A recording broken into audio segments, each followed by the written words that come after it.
Good morning, everyone. My name is Lindsay, and I am an educator for the St. Louis Zoo. Our program title today is Extreme Animals, Monotremes. I would like to point out before we begin, though, that I am wearing a mask today.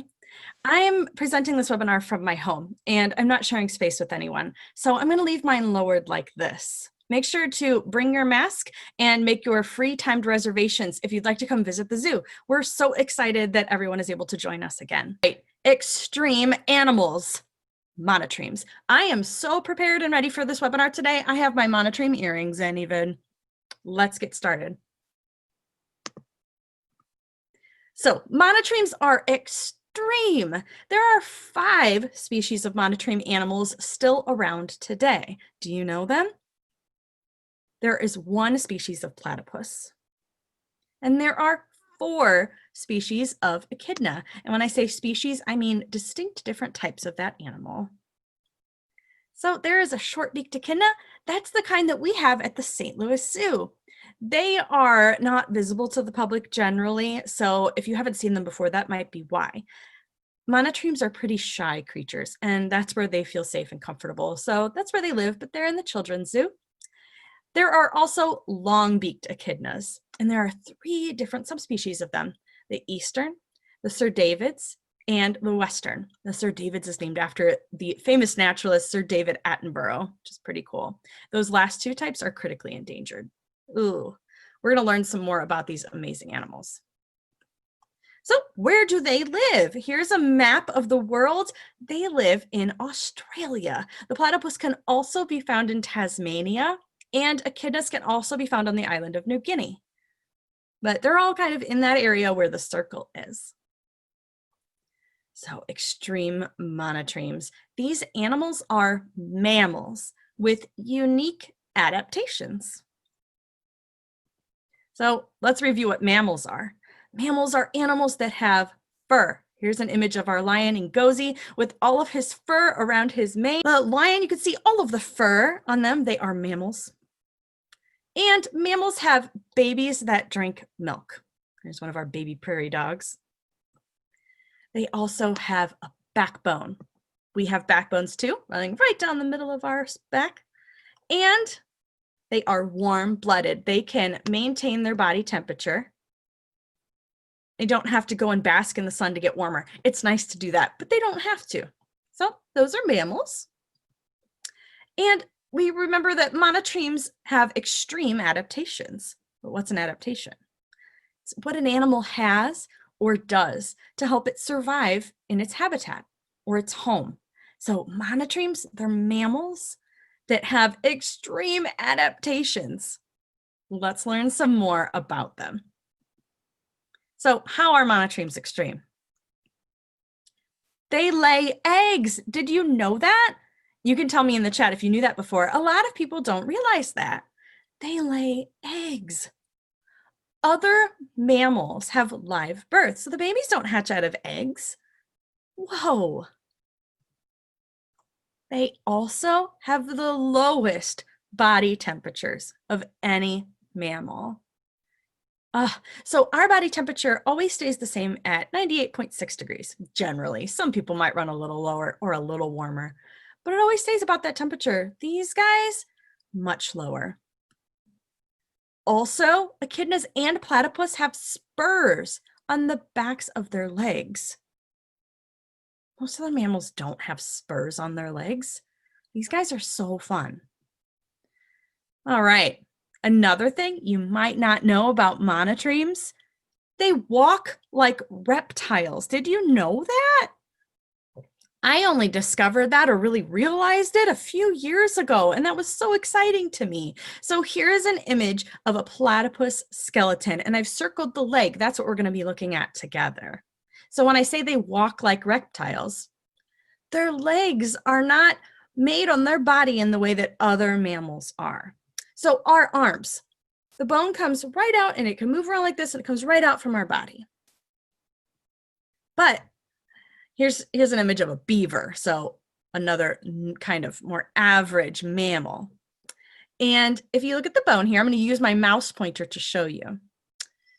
the shoulder comes down, and then the top part of your arm is here, and it's straight down, and then the more part of your arm that connects to your wrist and your fingers comes straight down as well.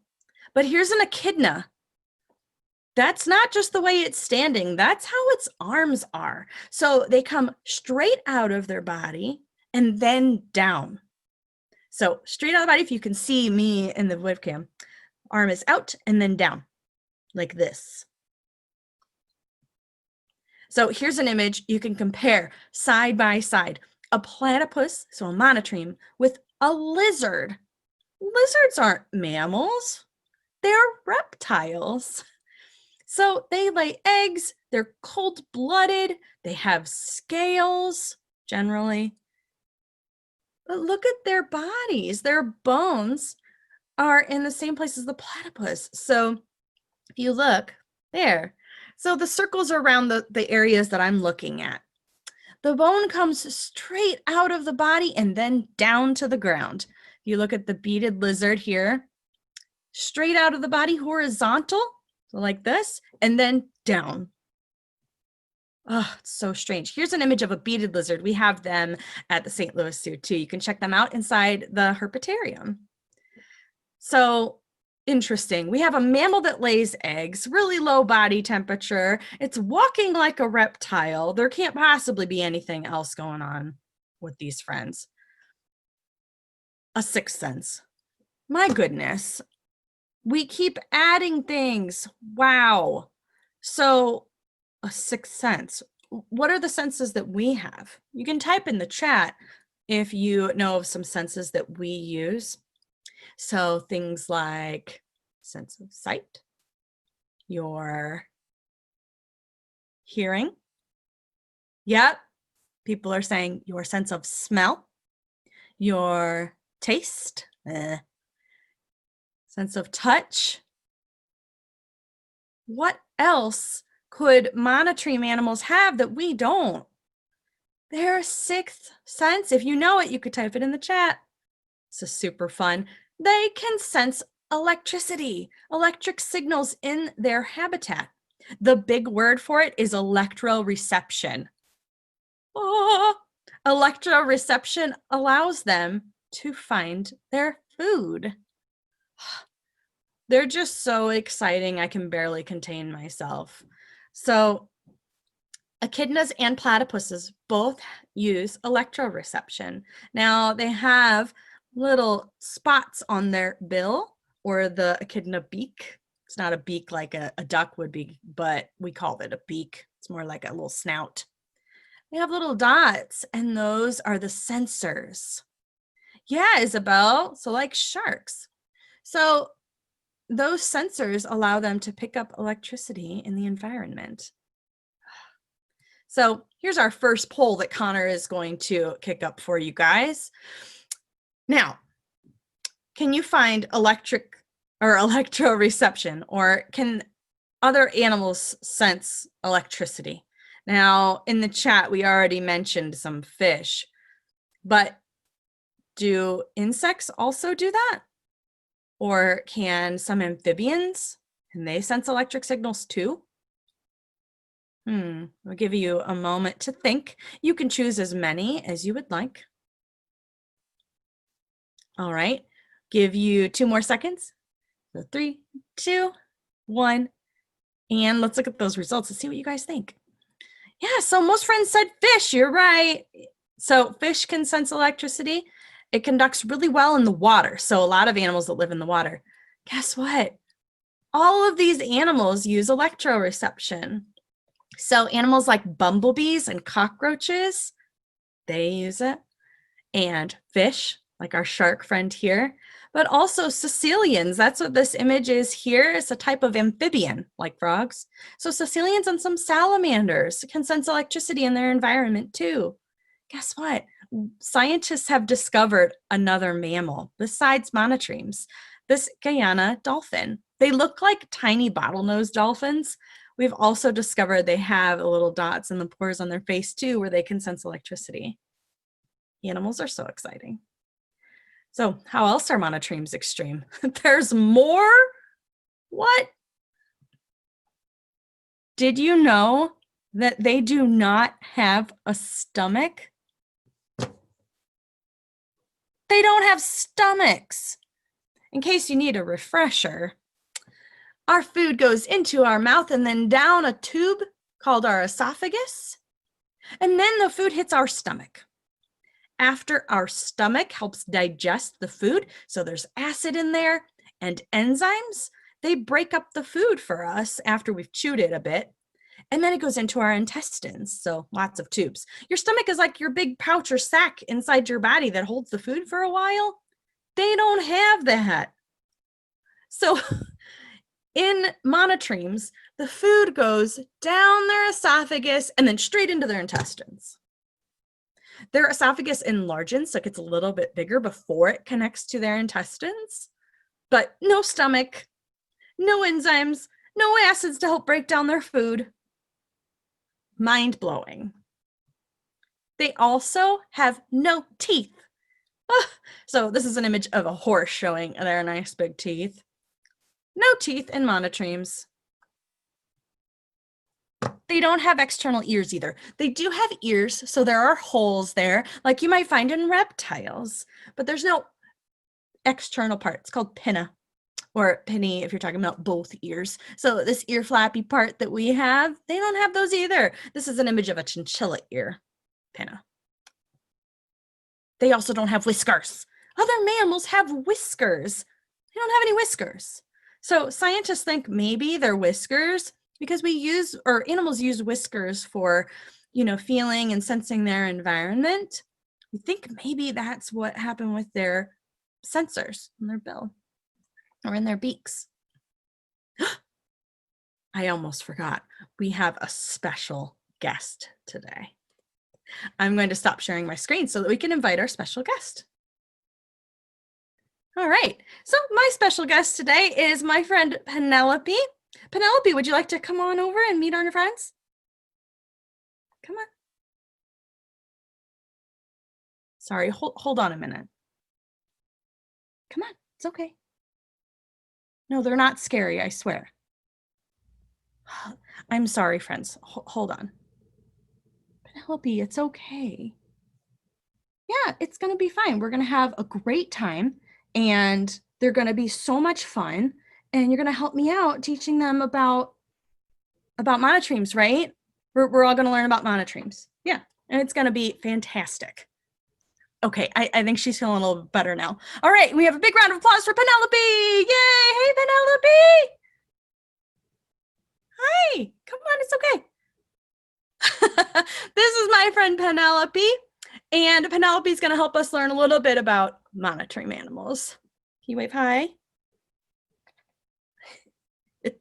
So my friend Penelope here is a platypus, and my platypus friend Penelope, she's a little shy. Monotreme animals are pretty shy. They like to keep to themselves, and they usually live alone. They don't like to live in other groups of monotremes generally. So, all right, we're going to get back to our PowerPoint presentation so that we can learn some more about these extreme monotremes. And Penelope will keep helping us out. All right, let's see here. Where is our... There we are, share screen. And let's get back to our cool images. All right, Penelope, you ready? So platypuses. Penelope's a platypus, so she's going to help us learn a little bit more about these extreme animals. Webbed feet. Penelope, can you show everyone your webbed feet? Yeah, so they've got webbed feet. Echidnas don't have webbed feet, so that's unique about platypuses. Can you think of some other animals that have webbed feet that are maybe ducks, but that are mammals? Oh, yeah, like otters. Otters have webbed feet. Oh, yeah. Good job, everyone. So some beavers, they're mammals, they have webbed feet. So not entirely unique in the mammal world, but still pretty cool. Penelope thinks she's pretty cool. So we also have, I'm going to nestle her really safely here in my arms so that I can advance our slide. But guess what? Their webbed feet have venomous spurs. Echidnas have spurs too, but they're not venomous. They secrete a waxy substance, but there's no venom in them. But platypuses have venom glands. Only the males will have the spurs in adulthood. So Penelope, can you show us your back foot? That's okay? Okay, great. So on her back foot here, little webbing. So if she were a male platypus, her back foot right there would have a spur and it would be able to secrete venom. And the venom would be used to have little tussles with other male platypuses for territory and for the females. Now, that venom won't kill another platypus, but it can really make their legs and arms not move very well and go numb. And it can really hurt a human or pet dogs or cats that might try to eat a platypus down in Australia.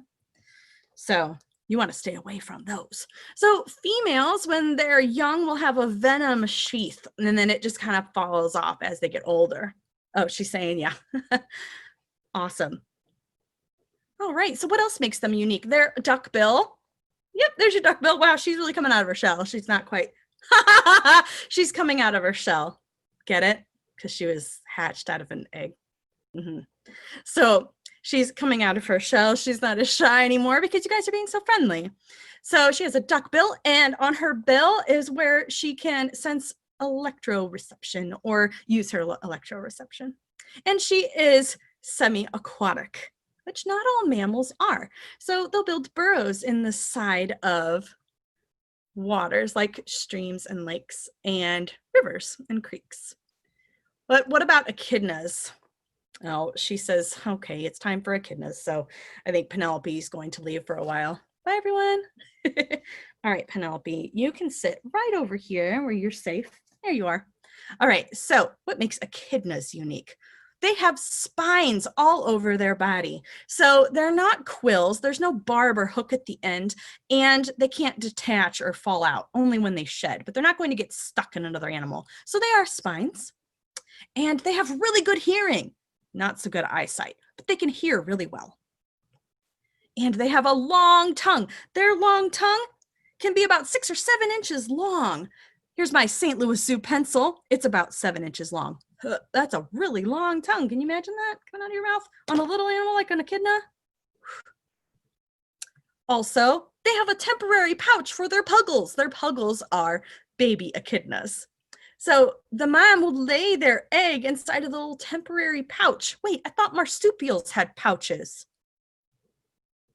Apparently these guys do too. So they have little temporary pouches for their baby puggles, which we have our echidnas as part of a species survival plan. And that is a network with other Association of Zoo and Aquarium accredited institutions. And one of our partners out in San Diego, the San Diego Zoo Safari Park, has a 4-month-old puggle. You can find images of it on social media. That's super exciting. There's probably only around 30-ish echidnas in United States zoos. So it's exciting that we have them, and it's exciting that a puggle was born. So their hind legs face backwards. Their hind legs face backwards. So when you look up skeletons on the internet of echidnas, a lot of times the images will show their legs put on wrong.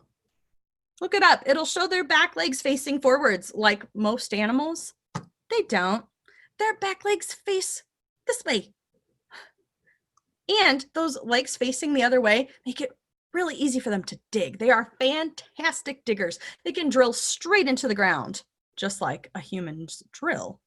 And it'll appear as if they are disappearing immediately from your eyes, boom, right down into the ground. And that can keep them safe, in addition to their spines. Did you know echidnas are the host to the largest flea in the world? Now, this echidna flea, if you look at the image of me, I'm going to show you. This flea is about the length of this zoo eraser. So about 4 millimeters. So it's not gigantic, but that's pretty big for a flea. Most fleas are like itty, itty, bitty. That's a big flea. So it's no wonder that they are good swimmers. Those legs that are really good for digging are also fantastic for swimming. And it makes sense they might like to take a dunk in the water to maybe get some of those fleas off. We think maybe that's what they're doing too. These guys, they're really, really good at swimming. And they seem to love to do it. From people that live where these guys are endemic, where they're from in Australia, when they observe them, it seems that they just love to swim just for fun. So how long can echidnas live? Here's a poll Connor's going to put up. How long do you think echidnas can live? 15 years, 30 years, or up to 50 years? All right, we're going to give you 2 more seconds. 3, 2, 1. And let's close out that poll, Connor. Thank you. That was a quick one. Okay, up to 30 years. Yeah, that's the reasonable choice. Nice job, everyone. Guess what? They can live up to 50 years in human care. And out in the wild, we've even seen them living 40 years. I believe one was documented at about 47. So they are very long lived. That's extreme too, because scientists looking at what they know about echidnas, they live far longer than we would even predict based on their biology. These animals are so extreme, and I love them so much. So how does the St. Louis Zoo care for echidnas? Our zookeepers in the children's zoo, they made a really fun foraging device for our echidnas. They eat a slurry. So in the wild, they would eat ants and termites, but those are kind of hard to keep and feed to echidnas in human care at the zoo.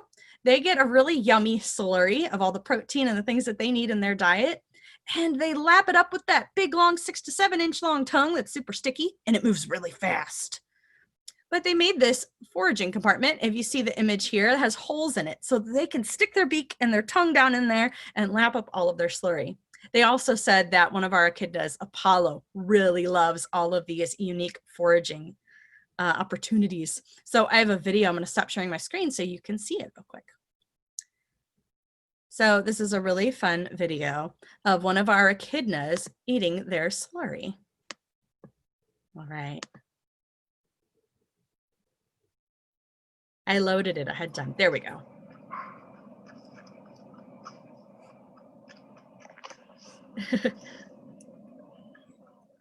The video was having a little bit of trouble, but you could see their big long tongue and how much fun he was having lapping that up. How can you help at home? Monotreme animals are really affected by climate change and also from waste in their environment. So down in Australia, they are recommended to use certain types of detergent or cleaner in their washing machine so that it doesn't pollute waters. So you could do that.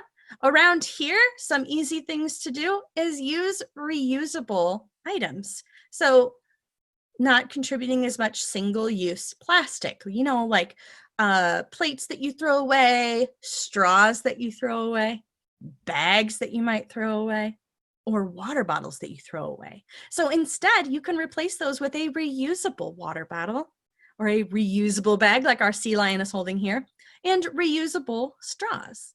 And it's always important to recycle. That way, when you do use those plastics, it can get used again.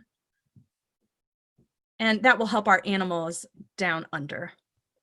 So our last poll today is, what's your favorite monotreme? This is kind of hard to guess, but I'd love to hear what you all think. So Connor's going to pull up one more poll. What's your favorite monotreme? The echidna or the platypus? Nice. Oh, look at it. It was almost tied half and half, but a little bit more friends said the echidna. Well, thank you all so much for joining me today. Now, Connor's going to pull up an enjoyment poll, and you can let us know if you enjoyed our webinar today. And I'm going to check the Q&A and see if there's any questions that I might be able to answer. All right. So is a baby pug also called a puggle? I'm guessing they mean the type of dog. I'm not sure. Actually, I know there's a type of dog called a puggle. I think it's a pug mixed with a beagle. But a baby platypus There's no official word, as far as I know, for a baby platypus. So oftentimes they will refer to them as puggles. So baby monotremes you could refer to as puggles. And what do I like most about monotremes? Yes, I do. I love them the best. I don't know if I can really point it out. I think I love that they are so unique. And also, I just love how cute platypuses are. When I was a kid and your age, most people, when I talked about a platypus, there was no Perry the Platypus cartoon. Nobody knew what they were. So it was really exciting for me to learn about an animal that most people had never heard of. And I just thought they were super cute. So, are echidnas mammals or reptiles? Echidnas are mammals. Both monotremes, echidnas and platypuses, are mammals. They have mammary glands, so their babies drink milk. They have more in common with mammals than they do with reptiles. All right, everyone. Thank you so much for joining me today. I had a lot of fun. Please, we'd love to welcome you back to the St. Louis Zoo. Remember to make your free timed reservation online. Bring your cloth mask with you and make sure it's up over your nose like that. That's how we're going to keep everyone safe. And remain an alpaca's distance apart from each other, or 6 feet. Thank you. Have a lovely morning, everyone. Bye-bye.